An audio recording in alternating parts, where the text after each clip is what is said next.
যে কোনো চাকরির পরীক্ষায় সমাস নির্ণয় খুবই গুরুত্বপূর্ণ একটা টপিক। তার ভেতরে তৎপুরুষ সমাস একটা অন্যতম একটি বিষয়। তো আসুন দ্বিতীয়া তৎপুরুষ আমরা সমস্ত পদ দেখে কিভাবে নির্ণয় করতে পারি তার টিপসটা দেখে। দেখেন আম কুড়ানো, আম কুড়ানো এটা দ্বিতীয়া তৎপুরুষ কিভাবে বুঝবো, অথবা পৃষ্ঠ প্রদর্শন এটা কিভাবে বুঝবো যে এটা দ্বিতীয় তৎপুরুষ। আসুন এইটা দিয়ে কি বোঝাচ্ছে, দেখেন কাজ বোঝাচ্ছে।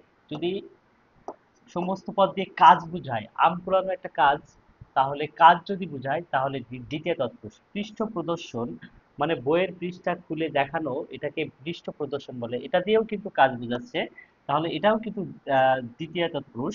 একইভাবে বই পড়া, বই পড়া এটাও কিন্তু কাজ বোঝাচ্ছে, সুতরাং এটাও কিন্তু দ্বিতীয় তৎপুরুষ। এখন এটাকে ব্যাস বাক্য কিভাবে কি করব, দ্বিতীয়া মানে দ্বিতীয় বিভক্তি যোগ করতে হবে।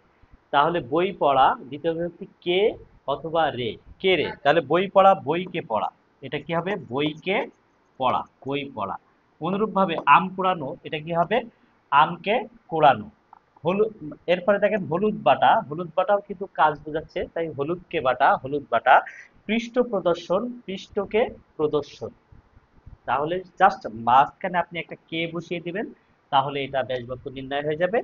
আর এটা দিয়ে যদি কাজ বোঝায় তাহলে এটা দ্বিতীয় তৎপুরুষ হবে। এইভাবে সুন্দর টেকনিকে যদি আপনি সমাজ মুখস্থ